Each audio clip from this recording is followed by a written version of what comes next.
Nuwun sewu Mbah Kalim, kula badhe nderek tanglet. Jadi nopo manfaate orang-orang yang berbuat ibadah, berbuat baik, ya, berbuat baik, mengikuti sunnah Rasul, melaksanakan rukun iman, rukun Islam, ya, rukun Islam dilaksanakan. Terus manfaatnya nopo untuk manusia kalau pada akhirnya setelah meninggal tadi sudah selesai, layar ditutup. Pripun Mbak Kalim penjelasanipun, matur nuwun. Bismillahirrahmanirrahim. Kebaikan dan keburukan di sisi Allah dan kebaikan serta keburukan di sisi manusia berbeda. Kebaikan di sisi manusia, manusia memandang badan-badannya. Ketika ada badan orang lain sholat, manusia menilai itulah kebaikan. Ketika kita melihat orang bersedekah, itulah nilai kebaikan. Ketika ada orang menolong sesama, itulah nilai kebaikan di sisi manusia. Demikian pula dengan hal-hal yang buruk. Ketika ada orang yang membegal, itu namanya keburukan. Ada orang yang berjudi, berzina, merampok, mencuri, itu keburukan di sisi manusia. Karena yang dipandang oleh manusia adalah badan-badannya. Karena selama ini badannya lah yang berasa berkuasa atas segala tindak lelakunya badan. Sedangkan di hati, jadi kebaikan di sisi manusia seperti itu, dan keburukan di sisi manusia pun seperti itu. Jadi yang dipandang, yang dinilai adalah gerak laku badannya. Dan kebaikan di sisi Allah adalah hati tidak mensekutukan Allah dengan dirinya. Ketika kita sholat, hatinya sudah lillahi ta'ala. Hatinya sudah tidak merasa dirinya yang sholat, tidak merasa dirinya yang ibadah. Sesuai dengan Al-Quran, inna sholati wa nusuki wa mahyaya wa mamati lillah. Nah, lillahnya ini Allah, bukan manusia. Lillahi rabbil alamin. Serta sesuai dengan petunjuk Rasulullah bahwa setiap sholat ataupun ibadah diawali dengan niat. Agar apa? Agar bisa menembus pintu akhirat, yakni bertemu dengan Allahnya di alam lillah. Itulah tuntunan Rasulullah. Sedangkan selama ini meskipun kita sholat, meskipun kita ibadah, akan tetapi hati kita mensekutukan Allah dengan diri kita. Jadi selama ini praktek hati kita bukan lillahi ta'ala, akan tetapi linafsi. Itulah hakikat keburukan di sisi Allah. Meskipun kelihatannya badan-badan ini beribadah ataupun sholat, akan tetapi hati kita selama ini mensekutukan Allah dengan diri kita, yakni kita akui semua apa yang bukan hak kita. Hidup itu Allah. Tanpa adanya hidup, apakah ada lelakunya manusia? Tanpa adanya Allah, apakah manusia bisa bersyariat? Sedangkan syariat itu hakikatnya adalah syariatullah, bukan syariatun nas. Terbukti di dalam segala niatan-niatan ibadah dan sholat diperintah menemui Tuhannya lewat niat-niatnya, yakni di ujung kalimat niat ada lillahi ta'ala. Jadi pada intinya jangan engkau aku-akui sholat dan ibadahmu, karena semua itu aku yang mempergerakkan, aku yang agawe. Begitu sobat. Bagaimana mungkin kita berharap pahala kepada Allah? Bagaimana mungkin kita berharap surga kepada Allah atas seluruh ilmu dan amal kita? Sementara ilmu dan amal ini bukan milik kita. Kita hanya diperjalankan. Subhanalladzi asra bi'abdihi. Subhanalladzi maha suci Allah yang memperjalankan asra bi'abdi, hamba-hambanya. Allah lah yang memperjalankan seluruh manusia. Mana mungkin kita meminta imbalan atau pahala dari apa yang bukan kita yang mengerjakannya. Maka dari itulah Kanjeng Nabi Muhammad menuntun kita semua di dalam seluruh niatan harus lillahi ta'ala. Jadi hati dan praktek aplikasi hati harus sinkron lillahi ta'alanya. Akan tetapi selama ini kita melenceng jauh dari lillahi ta'alanya. Kita tersesat selama ini kepada linafsi. Akhirnya seluruh ibadah dan sholat kita terbakar di dalam hawa nafsu kita sendiri. Selama ini kita tidak menyembah Allah, melainkan mentuhani diri kita sendiri atas ilmu dan amal kita. Monggo resapi sobat-sobat. Lalu ibadah dan ilmu apakah yang Anda andalkan di hadapan Allah, sedang Anda sendiri tak punya ilmu dan tak punya gerak? Bagaimana? Tujuan seluruh ibadah dan sholat itu bukan hanya untuk pahala dan surga saja. Ibadah dan sholat itu akimis sholali zikri, dirikan sholat, cecekno sholat itu hanya untuk mengingat aku, kata Allah. Mengingat bagaimana? Mengingat bahwa yang hidup, yang mempergerakkan di dalam ibadah dan sholat bukan diri kita sendiri, yakni seluruhnya af'alullah. Disuruh ingat untuk bahwa ini bukan milikmu, akan tetapi milikku, kata Allah. Shadaqallahul azim. Rewo-rewo monggo dilanjut, kula tak deprok gantian.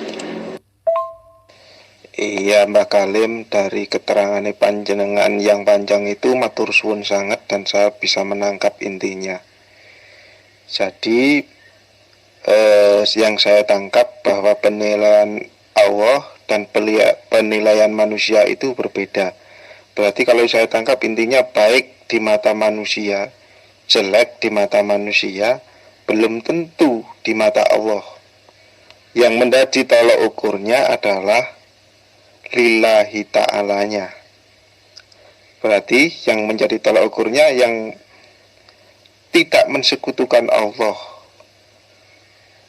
Nah, berarti kalau tidak mensekutukan Allah itu baik di mata Allah, sedangkan yang buruk di mata Allah adalah yang mensekutukan Allah. Kinten-kinten ngaten nggih kirang lebihne Mbak Salim nggih. Masuk Mbak Salim, masuk ke logika saya, bisa tak terima itu. Bagus sekali itu. Ya kalau begitu kita nggak boleh menilai orang Mbak Alim ya. Meskipun itu tukang main, tukang mabuk, tukang zina, belum tentu itu masuk neraka disiksa sama Allah. Belum tentu di mata Allah itu buruk Mbak Alim ya. Sedangkan orang yang sholat jengkang-jengking itu belum tentu bagus juga di mata Allah. Dilihat dari niatnya lillahi ta'ala Mbak Alim ya. Berarti karena semua baik dan buruk itu yang menggerakkan Allah. Termasuk kita mampu sholat ini, Yang menyolatkan, yang membuat kita mampu untuk sholat itu Allah Mbak Kalim ya. Kita ini nggak mampu apa-apa, nggak ada kita ini ya. Tergantung kita duduk di mana. Ketika kita duduk sebagai Tuhan, maksudnya ketika kita masih wujud diri nama manusia kita, diri manusia kita masih wujud, pasti kita memandang manusia-manusia yang lain, baik buruk atau kebaikan di sisi manusianya, melihat badan-badannya. Akan tetapi ketika kita duduk di lillahi ta'alanya, maka kita tak bisa memandang manusia lagi, karena seluruh manusia itu seluruhnya di dalam kebaikan. Karena apa?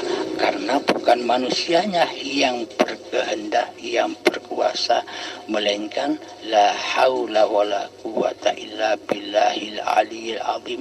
Jadi seluruh manusia sudah selamat dari pandangan kita.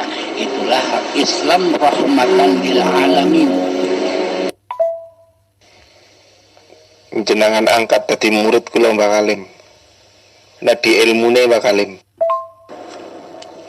Pangamputan ingkang kathah, kula mboten mados murid lan santri, kula mados sahabat.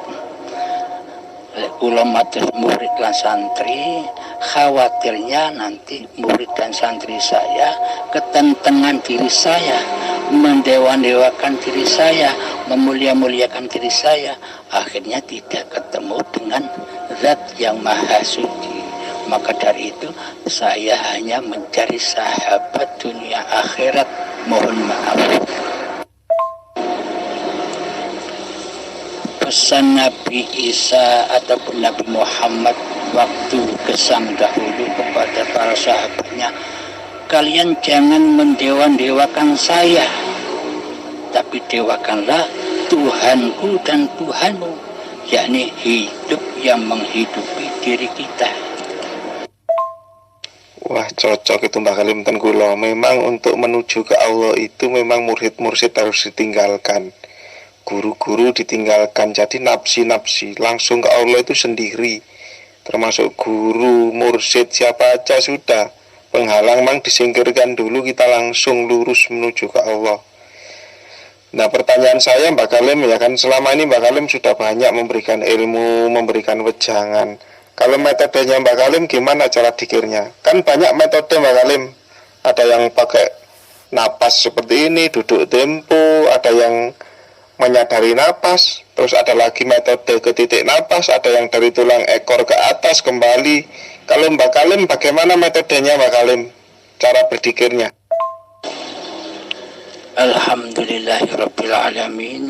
Metode saya amat sangat simpel, yakni awaluddin ma'rifatullah. Awal suatu agama itu adalah mengenal Allah, bertemu Allah, menjumpai Allah. Jika kita tidak bertemu dengan Allah, kita tidak pernah berjumpa dengan Allah, bagaimana mungkin kita bisa menyembah dan mengabdi kepada Allah? Jika kita tidak pernah bertemu dengan Zat yang bernama Allah, bagaimana mungkin kita bisa ingat Allah? Sedangkan yang diingat belum pernah kita jumpai selama ini. Jadi kita kenali Allahnya dahulu sebelum kita bersyahadat, sholat, zakat, puasa, dan haji di dalam rukun Islam. Selama ini hati kita belum Islam di sisi Allah, karena selama ini yang jadi Tuhan bukan Allah, melainkan diri kita sendiri selama ini. Jadi siapakah Allah itu? Bismillahirrahmanirrahim. Allahu la ilaha illa huwal hayyul qayyum.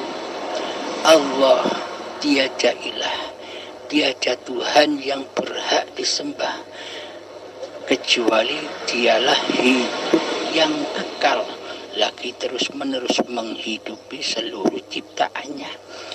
Jadi pada intinya bagaimana mungkin kita bisa mengenal Allah sementara praktek hati kita selama ini berposisi sebagai Allah? Maka persembahkan kembali, maka abdikan kembali bahwa hidup ini Allah lewat jalan zuhud.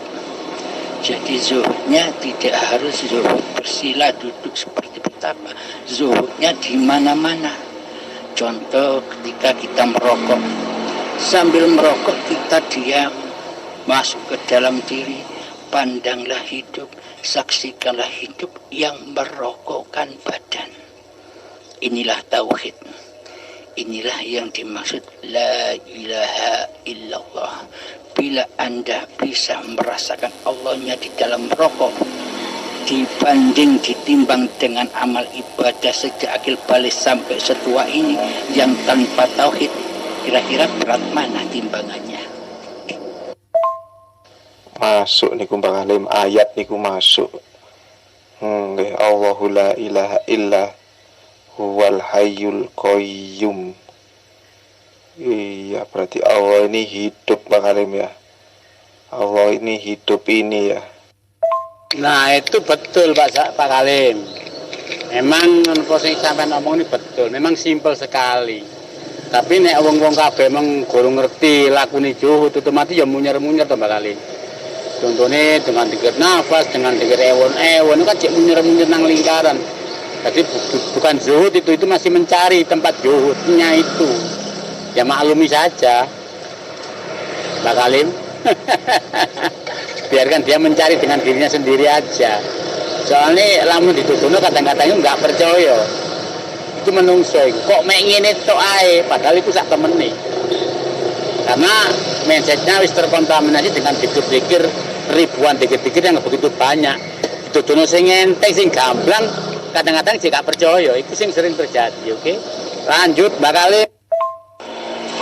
Rewu-rewu monggo gantian gusu kula tak ndeprok sambil nguduk gantian nggih. Matur suwun Bang Halim, matur suwun keterangannya sangat bermanfaat dan itu menjadi perenungan saya ya. Menjadi tafakur untuk saya itu. Ya sambil lutut sambil zuhud. Guse sambil ngelas sambil zuhud. Karo nyocot gini ya zuhud. Harus selalu zuhud. Itulah yang sebenarnya.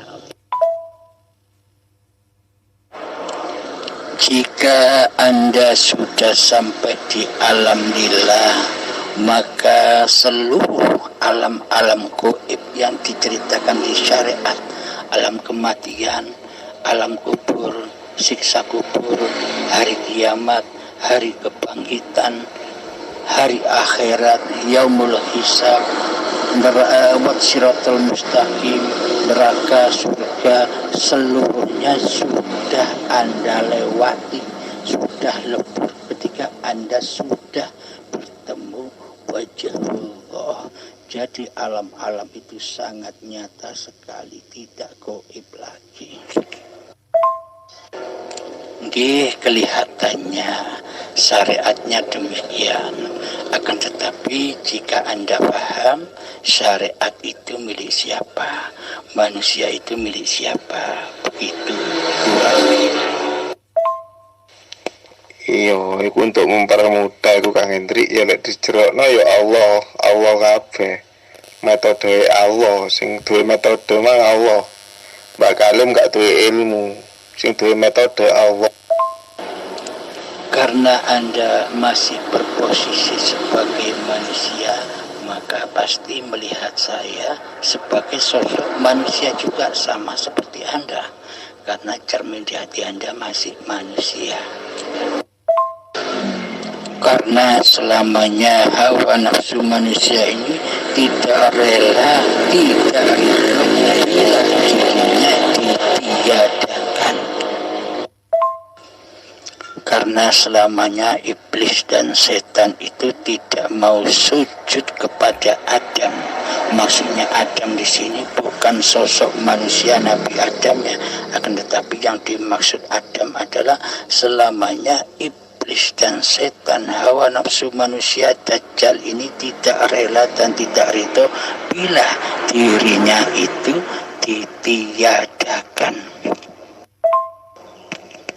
Assalamualaikum warahmatullahi wabarakatuh. Tak ke masjid dulu, mohon undur diri.